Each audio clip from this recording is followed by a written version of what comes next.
Hey guys, and this is my next review in the Uriah Heep discography, and this one is number 4, and today we are looking at the great album, Demons and Wizards. Just a fantastic record to listen to, just amazing, and it's following up the success of a great album as it stands. Look at Yourself, which I gave a 5-star. That was a fantastic record to listen to if you're into progressive rock, hard rock, heavy metal. It is a good album to listen to. And in between that, they said they took every second to, in between North American and European tour, to record this album. And it shows it's a really good album. It was recorded between March and April 1972, released May 72. And it had a really big fantasy feel to it. This is where you can hear Heat fans like this sort of fantasy way they went, which I thought worked very well on this album. It features David Byron on lead vocals and background vocals, Mick Box on lead guitar, Ken Hensley on keyboard, piano, backing vocals, guitars, percussion. New member Gary Thane on bass. Their last bass player, Paul Newton, left, and they replaced him for one song with Mark Clark, who's also on The Wizard on this album. He does bass on that. But then the permanent member, and probably the most solid member for a while, in Gary Thane. And it has the introduction of the great Lear Kearslake on drums. And from his Head Machine days to the gods of bands he'd done with Ken Hensley, I think this guy was probably one of the most important members. Their drummer left, and they needed somebody, and I think Kerslake actually filled out the band very well and gave them a solid foundation that they didn't really strive from for a number of years. But anyway, let's get into the album itself. It starts off with The Wizard. Now, The Wizard is a nice, soft, acoustic song, but it actually sounds very, very heavy at times. Like, I heard Ken Hensley say it's just a C tuning to it that gives it that heaviness to it, plus the analog sound. Had some great lyrics and vocals. Here was the wizard of 1,000 kings. Kearslake's drumming on this I really enjoyed, because this entire album, it wasn't too much, it wasn't too over the top at times, and it always seemed to fit the song, which is something I always love. I love the subtleness of the bass. It's not over the top. It's audible, but it's not overbearing on the song, which is something I actually really enjoy. I love the chorus and the vocal harmonies. And I just like how great the subtle the ending to the song is. It's a very decent song. Next song on the list is Traveler in Time. Oh, that song clocked in at 2 minutes and 59 seconds. Traveler in Time had a nice, heavier, faster pace to it. It was a very good song. And then some great wah sound from Mick Box, some good soft singing to start, and that's something I'm going to talk about in vocals, is that the vocal performance was actually very spot on from not only David Byron, but also from Ken Hensley on this album. It starts to pick up at the chorus with the singing, and you can tell where it starts to pick up, and yeah, just good, nice acoustic guitar throughout. That's something I picked up on through listening to it with headphones, with more like muffed headphones. You can kind of pick out that stuff. Love the bass playing, love the drumming, and the guitar work on this is really good. And even the vocal keyboard ending, it just worked really well. It felt like this band was just going pretty much for broke with every song on this album. It really fit well, and I enjoyed it. Number 3 is probably one of Uriah Heep's most famous, biggest hit songs they ever did. Easy Livin'. Now, it has that fast-paced organ, drum. It had that sort of shuffle feel to it in a way that really made it good. It had great David Byron vocals. This is a thing I never known before. It's called Easy Livin'. It's just this great thing. I love the chorus. Easy living, and I've been forgiven since you taken your place in my heart. Just a great driving song. The bass to it is fantastic. It's very audible, but you can tell just even on this album how much of an upgrade Gary Thayne was to Paul Newton at the time. It's just night and day listening to his bass. It's just infectious. Like, that's something I love about Gary Thayne's bass playing. It's just infectious. I love the soft harmony part in the middle. It really showed off the vocals in the band, which they've always been known for those great harmonies throughout the years. This is a song that really fast-paced in that, but they were able to show it off as well. And I love just the keyboard ending. It was good. On to song number 4, Poet's Justice. Had a nice harmony part with the on top of the drums. I think Kerslake's drums were able to shine in the song. Very much like a lot of the songs on this album, it really showed Lee Kerslake was a very competent drummer and knew what he was doing, and that these guys really meshed well. There was a chemistry there. I love Byron's vocals with it. Also a very haunting chorus to the song. Like, just the rain came and took her away. So much happier if she would stay. Just that kind of thing. Also nice bass lines. Love Mick Fox's guitar sound on this. It's just a great sound. It has energy about it, and the twin guitar sound throughout parts of this song and parts of this album, really. This is maybe one of the first times you really hear that Uriah Heep twin guitar sound. Also, it builds with an organ sound in it, so it's really hard to say, are they taking the guitar on the left and putting it on the right as well? Well, can keep organs over a bit, or is it played at the same time? It's just very hard to differentiate at times on this song. Kerslake's bass drum sound is very audible. You can really hear his kick drum very well. I enjoy that a lot.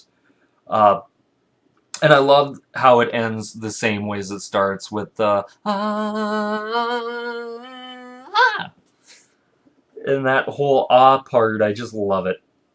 Now we get into probably a section of this album that I think you could put as a section of Uriah Heep albums that stands up against just about any song or section of songs from about Easy Livin', I'd say, until the end. It's just fantastic. Like, not that the whole album isn't fantastic, but it's really good. Circle of Hands is the next song. It's the soul song from the album, very much like What Should Be Done was the soul song from the album before Look at Yourself, and really begins a tradition of David Byron at least having something soulful to sing on an album, which is really good. I love the nice slow organ intro. And then I love how hard it is when the band comes in, the dun dun dun dun dun dun dun dun dun dun. Just great with the drum, the bass, the guitars, everything sounds good. As I said, the soul song on the album sounds doomy at times with that little keyboard, and then you get into this beautiful, beautiful David Byron singing vocals of Circle of Hands, cold spirits land, searching my land for an enemy. Just great vocals from him. I love the chorus of the song.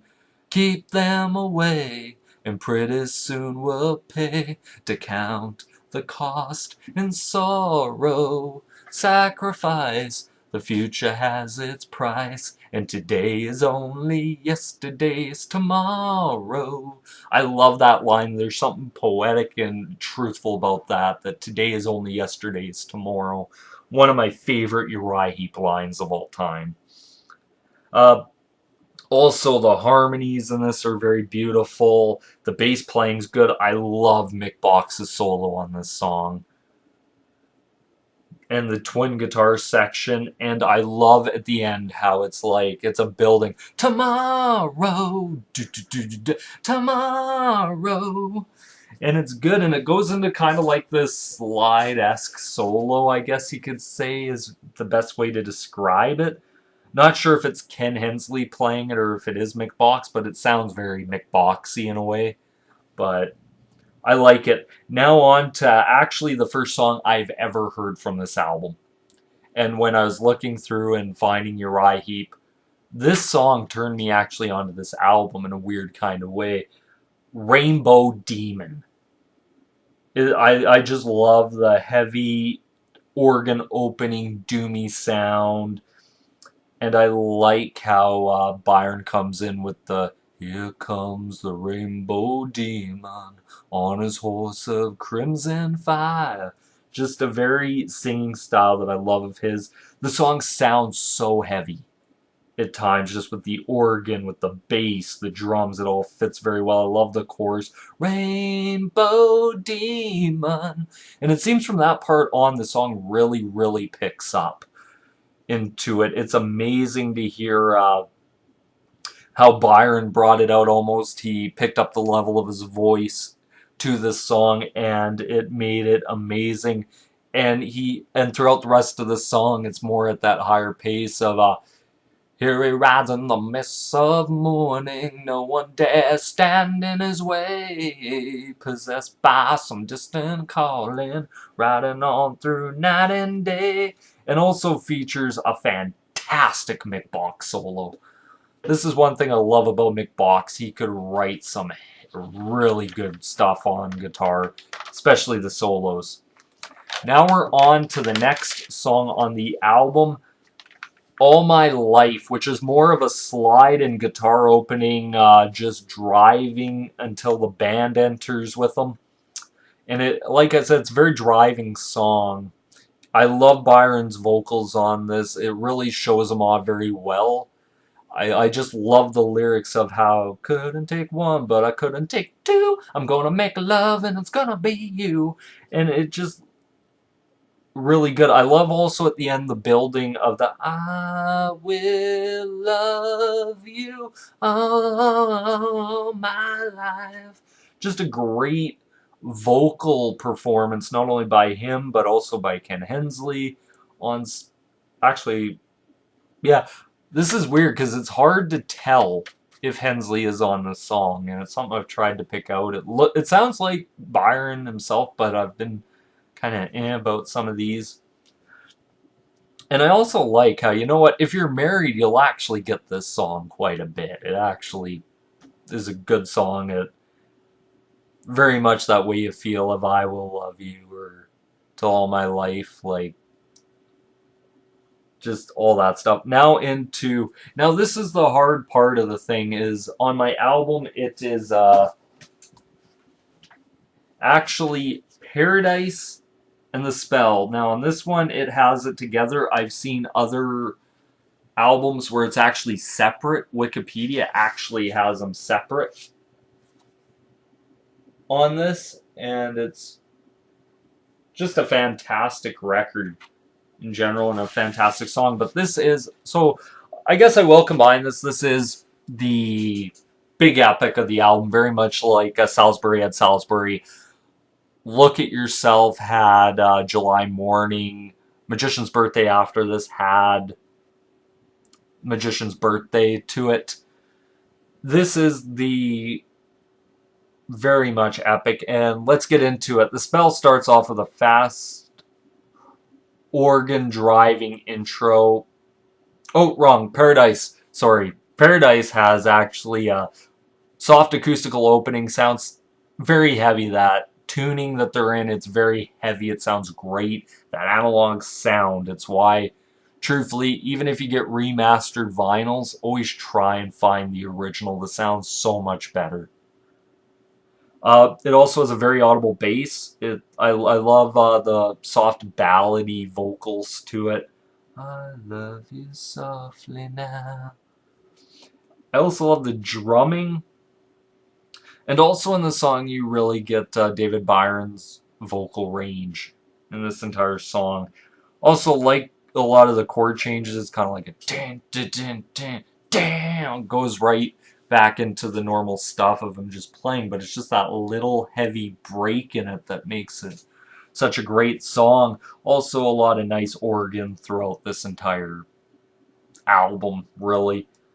This song is just another part of great. I love the chorus with the dual singing throughout it until it fades into the spell. I've always loved this of a David Byron and Ken Hensley sort of singing off each other.